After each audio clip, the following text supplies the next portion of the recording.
suppose they call it the happy hunting ground, where blames and faults and wrongs are burned. The seeds of men were planted there so long ago, among the frogs and birds and fish. God help us figure out what they already know. We all must share from the same dish. Songs for the head, she's on my mind. I can't stop thinking about Belutha Hatchie. Belutha head, she's on my mind. I can't stop thinking about Belutha Hatchie.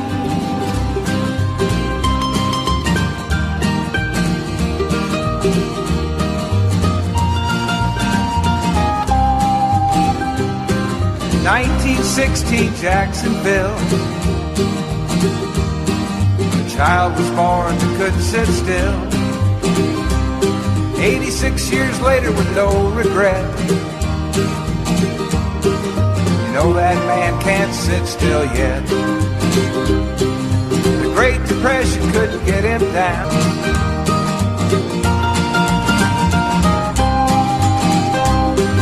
As he'd collect, he'd talk to folks. He'd hear legends, tales, songs, and jokes. Now this fine treasure he'd record and write. He was colorblind, didn't see black and white. Writer's project for the WPA. Zora Neale Hurston, he earned his pay. Barefooted history of this land of flowers. From WBRN Radio in Boston and on the Boston Red Network, this is the week that was on the 18th of March 2017. As we move along here, and we dedicate our program to Stetson Kennedy. He was a fighter against racism, the type of racism we see today from the alt-right and fascism in particular. He broke the Klan in Georgia, took that charter away. He is one worth using for a reference point. We try to find various reference points in our work here at the Boston Red Network, and he is one of those many reference points. On Friday Jobber, we use Madonna and her speech at the Women's March, a very famous event that took place earlier this year, pre-inaugural to the Trump administration. This week was an interesting week. On Thursday, we were supposed to have the immigration ban 2.0. Well, 2.0 did not happen. A brave and courageous judge in Hawaii put the Constitution and the flag before jingoistic type of arguments to the contrary. Islamophobia, xenophobia, and various other phobias operating their crass nationalism, no doubt about it. The problem in the American nation, 50 states, it is a multicultural society, but it is based upon a multicultural framework. The so-called founding fathers, in spite of their propensity to deal in chattel, and we're talking about slavery, were still forced to look at somewhat of the enlightenment that had come out of excuse me, that had come out of Europe and attempt to move forward. In other words, a forward progression, taking Locke and various others and modernizing them beyond what had happened, Thomas Paine, etc. the Bill of Rights, something that you did not have in England. You still don't have writs of habeas corpus there. And in fact, DJ Trump has suggested that we have libel before there is a trial. In other words, in the UK, if you write something, it's up to you to prove that it is factual. But in a day of fake news, you would have a very difficult time. In fact, there is a big row right now between the British intelligence community and DJ Trump. He's saying that the British had spied on President Obama. So in other words, we are having a very interesting time here. And as Hallie was saying, she is up to it with Trump. Well, she's going to have 4 years of Mr. Trump unless something miraculously happens there, and we doubt it that would happen given that the Republicans have the Congress. Trump, and this is from the Washington Post, drags allies into embargo over unproven wire claims. The president joked with the Chancellor Merkel, whose phones were tapped by the CIA here. So in other words, alleged that his predecessor wiretapped him in at Trump Tower, standing next to Chancellor Merkel at a news conference. He declined to express regrets for accusations he tweeted 2 weeks ago, despite that such wiretaps occurred. The evidence, He also passed on the opportunity to reject an unfounded report from Fox News commentators asserting that British intelligence agents were involved in it. And the same day, Trump tweeted alleging wiretaps were posted. The White House had called a congressional congressional investigation. Well, now we have people talking, and aides jumped to defend him. The Kellyanne Conway said televisions are microwaves, can be used as surveillance cameras in Trump Tower. I guess now she's an expert on those sorts of things. And at the same time, Paulie Ryan and company dispute the claims from what they know.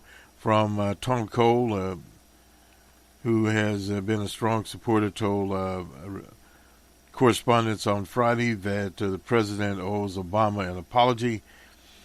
It's not a charge that I would have made, Cole said, frankly, unless you can produce some pretty compelling proof. Well, in that type of case, it's utterly impossible for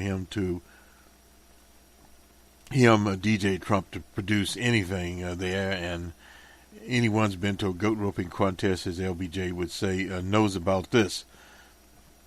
So old DJ Trump is in a pickle, as Mr. Stout would, Rick Stout would say. He offered the fictional character Nero Wolfe in the various novels. There was one of the writers out there. So it continues on, and now this is kind of interesting here. The fence jumper, we saw this, and he was roaming the White House grounds for about 15 minutes inside of a secure White House perimeter. He had some mace before he was taken into custody. That was on the 10th, near the South Portico. Entrance. Secret Service acknowledged the man did not enter the White House, probably because he didn't get around to it. Mr. Tran, 26, from California, was detected crossing a 5-foot outer fence near the Executive Avenue and the Treasury Department complex. Around 11:21, and was arrested at 11:28. So in other words, I guess he was just walking around seeing what he could see. His own type of situation took office. Last year, the Secret Service added small spikes, pencil points, to the top of a 6-foot fence. Well, anyway, he got over that. The agency plans to raise the height to 11 feet by 2018. So the fence is getting taller there. He scaled 2 additional barriers according to the service, an 8-foot vehicle gate, then a 3.5-foot fence. I guess that was the southeast corner of the east wing. Documents filed time of his arrest omitted any reference to alarms sounding, and I guess the alarms didn't sound. They would probably turn off. DJ Trump was probably paranoid.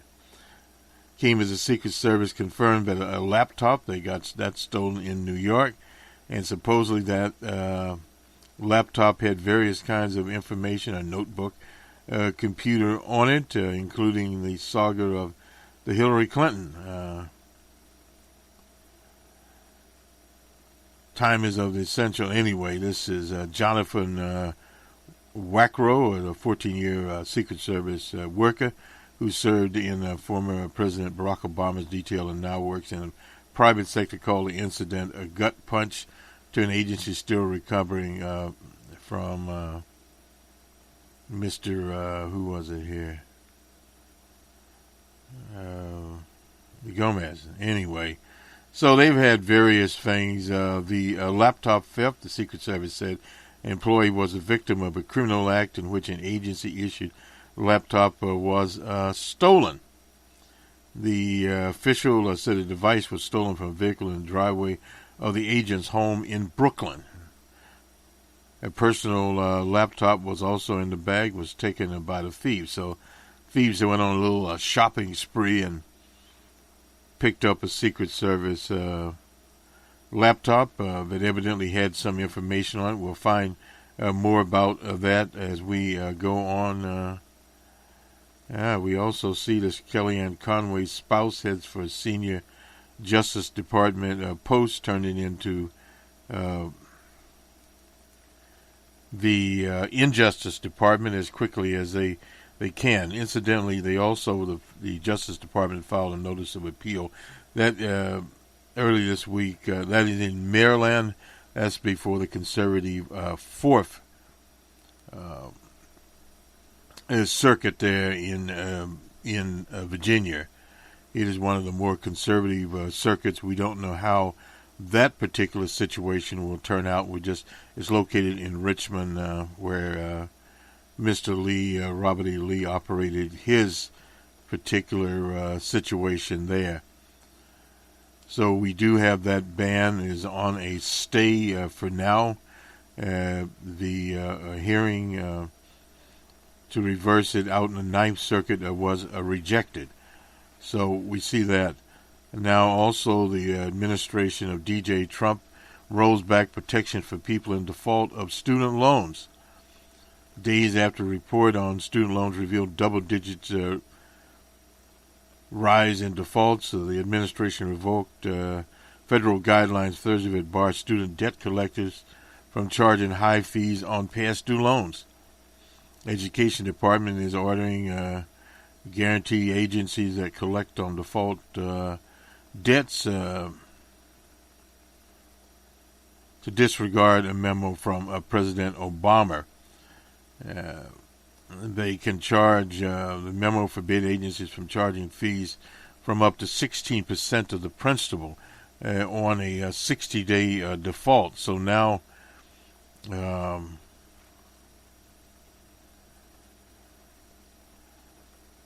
gentleman here, Mr. Bible, took a company to court after he was charged $4,547 in just collection fees, with USA funds to reduce the payment schedule and resolve her debt. Anyway, this is a sort of rehabilitation agreement there. Wasn't much of a rehabilitation agreement. Bible was stuck.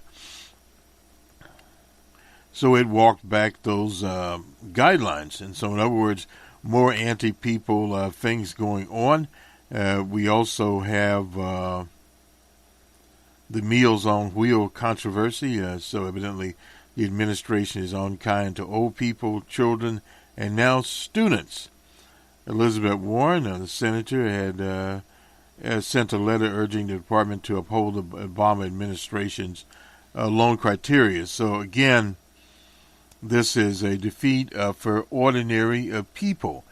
And when you start talking about defeats for ordinary people, you can't run around the country talking about your populace. Perhaps a populace in the shadows of one Andrew Jackson, a murderer, a genocidal murderer at that, not someone that you would normally cite. Let's get the polling numbers in here as we roll along. Gallup at 41, that was on Friday. And at Fox News, this is on Wednesday, is at 43. PPP at 43, also 45 from Reuters. YouGov at 44 here, and right direction, wrong direction, right direction at 32, wrong direction at 52. Hasn't changed very much. And approval of the health care law is at 50%. Now, this is from Fox News, and oppose it at 47%. So we're seeing a dramatic turn in the approval rating of Obamacare, as the late, great Jerry Pippin predicted. From PPP, it's at 47, a little bit lower than Fox News, and 39 opposed it. That is on Wednesday.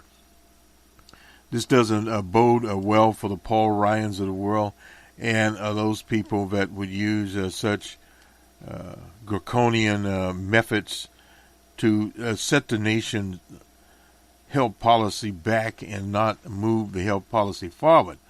So in other words, their whole plan would do the same thing as a school fees scenario.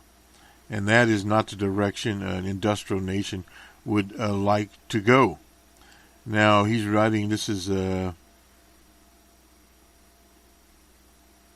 Caro, writing in the Wall Street Journal, a message for the Republican peanut gallery, he calls it. Interesting way of putting it, I suppose. Just over a week has passed since the Republicans unveiled their health care bill, and some in the GOP are already wavering. Yes, passing the bill to repeal and replace Obamacare would cause political problems, but not doing so will cause far greater problems. Failure could demonstrate the Republicans don't keep their promises and can't govern. It is would gravely wound the new administration. Well, the new administration is already wounded. The Congressional Budget Office estimates that enacting the House bill would reduce the deficit by $337 billion over a decade. That is 10 years. Lower premiums by 10%, stabilize the individual marketplace. The rub is the CBO also projects 14 more million people would be uninsured next year, at 24 million before it's over. But remember, it has a lousy forecasting model. Well, not true at all. It projected 26 million people would be enrolled in Obamacare exchange. By now, the number is 10 million before the passage of the 2003 medical prescription benefit. It would cost, that's Medicaid Advantage, $394 billion over a decade. The actual expenditure is roughly 40% less. Yet troubling headlines, numbers for the GOP bill has still made some Republicans weary. They are scared, no doubt about that. The measure contains no replacement for Obamacare, which was fine for making a political statement. But now the GOP is governing, dumping 20 million Americans off of Medicaid rolls and insurance exchanges without offering alternative reforms would be a disaster. Skeptical Republicans countered that they could repeal Obamacare under the Senate's reconciliation process, which requires only 51 votes, and then work a separate replacement bill. When Democrats blocked that replacement, they would be blamed for the outcome. Another idea is to do nothing and simply let Obamacare continue to collapse and blame the Democrats.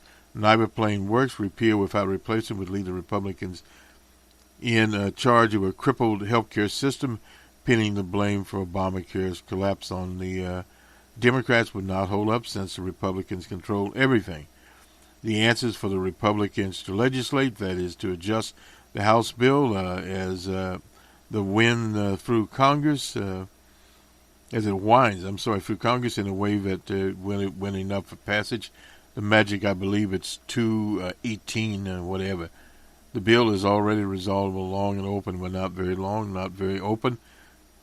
Discussion of their approach to repeal and replace in late 2015. Last June, they endorsed principles, the Better Way agenda. Well, the Better Way has turned out to be the worst way. The idea that only critics of the plan are true conservatives is ridiculous. 2 House committees recently passed the bill on party lines, barely there. Some Republicans that did not stay in the fold, who belong to the Freedom Caucus and Republican Study Group. Republican critics of the bill have obligations to offer in good faith and real suggestions to improve it. Those backing the legislation should listen sincerely and be open to reasonable change. DJ Trump and his Secretary of Health and Human Services, Tom Price, need to try to narrow the difference between the two sides. Wherever improvements are made must fit within the reconciliation framework, which allows only for the passage of measures that change spending and taxes contained in existing law. And that is where they really have a very big problem to deal with. And it's not going away. It's one of those situations where they have to really watch what they are doing. Let's quickly go to the sporting scores here. Hopefully we'll have enough time here. We kind of got a little behind here, and we'll have the Monday morning quarterback, and we'll bring all of the scores up to date and see where we are. And we'll get the NBA scores firstly here and move along with it, and perhaps a little Major League Baseball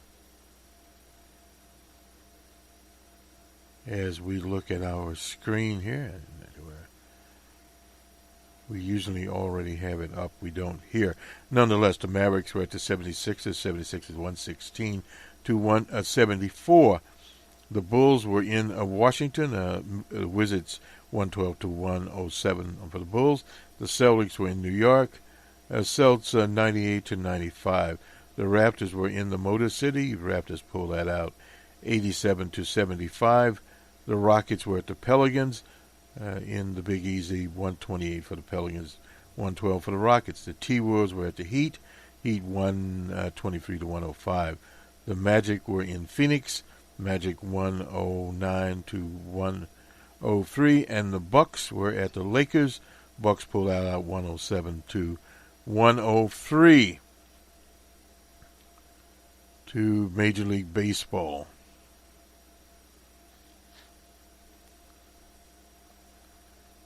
And we'll see where we are here. The Astros and Red Sox. Astros 6-2. The Yankees and Tigers. The Yankees shut the Tigers out 3-0. Atlanta and the Astros. Astros 5-4. Toronto and the Phillies. Blue Jays 7-5.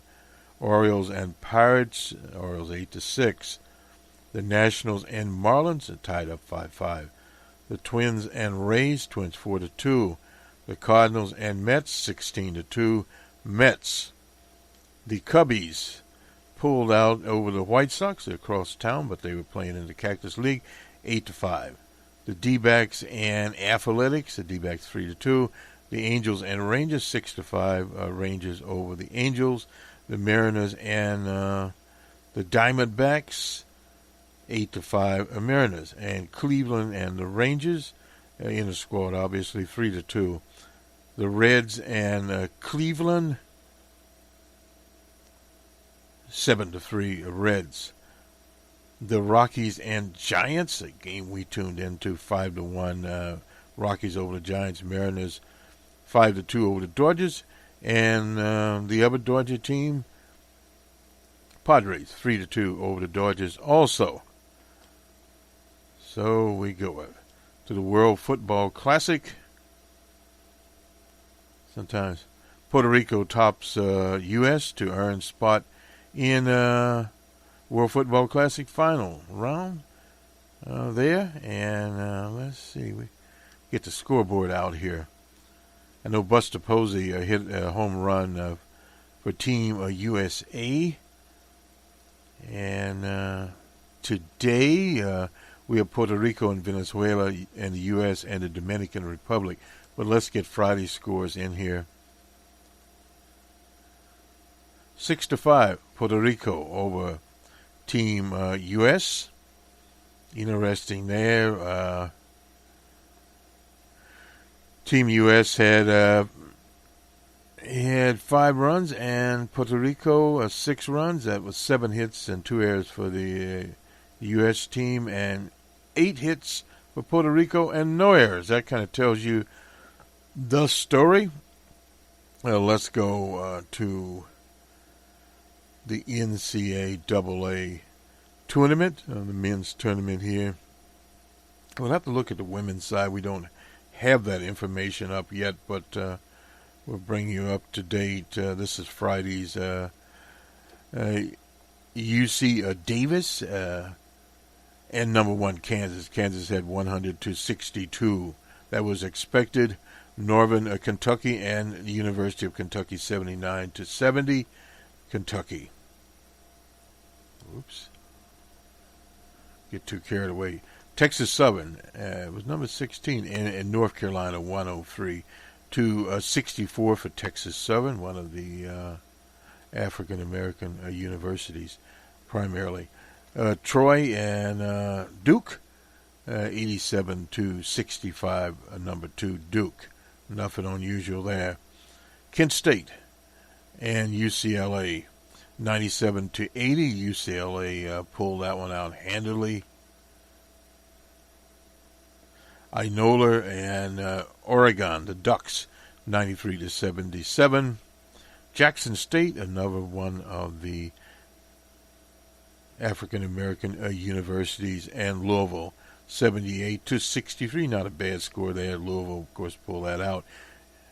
USC and SMU, a very tight game there, tighter than I had expected, but SMU was ranked 6th. The Mustangs and USC, did I say USC, at 66, a 1-point game. Baylor and New Mexico State. Baylor was ranked number 3, 91-73, and Kansas State and Connecticut, in Cincinnati, number 6 and number 11. Cincinnati pulled that one out, 75-61. Wichita State, the Shockers, and Dayton, a closer game than we'd expected. They, of course, they were ranked number 10. Dayton is actually ranked number 7, 64-58. The Shockers continued on.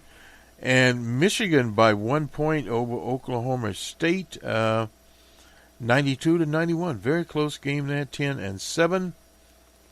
Seton Hall in Arkansas. Arkansas pulled that one out, 77-71. Rhode Island over Creighton University of Omaha. They were ranked number 6. Rhode Island was ranked number 11, 84-72. Michigan State and the University of Miami, the Hurricanes, 20-point game, 78-58. Michigan State moves on. And finally, Marquette and South Carolina. They were ranked number 10. South Carolina was ranked number 7, 93. Another 20-point game, 93-73. So we did, in fact, get the sports in. And so we have, I guess you'd say, the perfect storm going on here. We have the March Madness, NCAA men's tournament going on, spring training, the World Baseball Classic, all 3 of those, and the NBA on top of it, the icing on the cake. So in other words, it can't get any better than this. We'll see you on the Monday morning quarterback. That will be on Monday morning for Boston Red. Numbers Man for Numbers Man will appear also on WBRN Radio. That's our macroeconomics program. We'll talk about the Fed raising their interest rate. We'll look at the latest information from the Federal Reserve out in St. Louis, Missouri. And we'll have special programming on Sunday for St. Patty's Day. Let me just go to that and give some instruction here on where we are with St. Patty. Wait a minute here. Get to the old Boston Globe. We'll find it in a minute here. Somewhere. Instructions as to where to get to, so one is not, as they say, caught out in the proverbial cold without any place to go here. Let me just check here very, very quickly. Yeah, this is I said the St. Louis Fed. It's actually the Kansas City Fed. Anyway, we'll be talking about it. Running along here, and this is not what we were looking for here. Find the old Boston Globe. This is Mr. Trump. It'll take us a second. The miracles of editing will many times deal with. We had the Globe up here, and now we are looking frantically for the Globe, and the Globe is not here. For whatever reason it is or is not. This is from the Globe, how to watch the St. Patty's Day Parade, which will be on Sunday. And let me finally get to it here. This is massive, no stranger to controversy. It's 116 years old, and it will kick off at 1 o'clock on Sunday. It's about 2 hours and 45 minutes. How many people marched this year? Well, 128 groups marching in the parade, including 60 floats and 33 bands.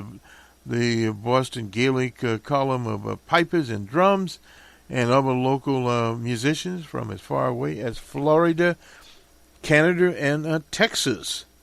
And firefighters from the Commonwealth of Massachusetts to New Zealand. So in other words, very interesting situation. If you drive there, it would be difficult because of the road race that's benefiting South Boston's Boys and Girls Clubs. It takes place 2 hours before the parade, which means many streets will be closed. I guess you can use GPS. Conciliator Flaherty was talking about this. Now you should type in 315 West Broadway is South Boston for the main route. Broadway are 95G, South Boston, to be closer to Dorchester Heights. Excuse me. National Historic Sites, City of Boston, will have a traffic posted there. You can get there, obviously, on the T. If you're traveling to the parade there, you should board the Red Line to South Station, Broadway Station, or Andrew Station. Shuttle buses will be provided from the T Riders from 9:30 to 6 p.m. Sunday. Shuttle buses will operate to and from South Station, Summit Street, East 1st Street in South Boston. And the trip, 3-mile long parade, begins outside of the Broadway MBTA stations, heads east on Broadway, then turns right onto P Street, and then proceeds with a right turn onto East 4th Street and left on K Street, and a right onto East 6th Street. The next parade will go around Thomas Park onto Telegraph Street and Old Colonial Avenue, and the Globe has a map there. So you'll get to see that, and also They have a code of conduct which includes no protesting, nudity of foul language. So they don't want any foul language there, and that will not be welcomed. So that is for the St. Patty's Day. We'll have a special on Sunday, complete with highlights of the parade and from the Irish Republic in Dublin, Gaelic, Irish music, real Irish music. Have a good weekend, everyone. We'll talk to you on the Monday morning quarterback here.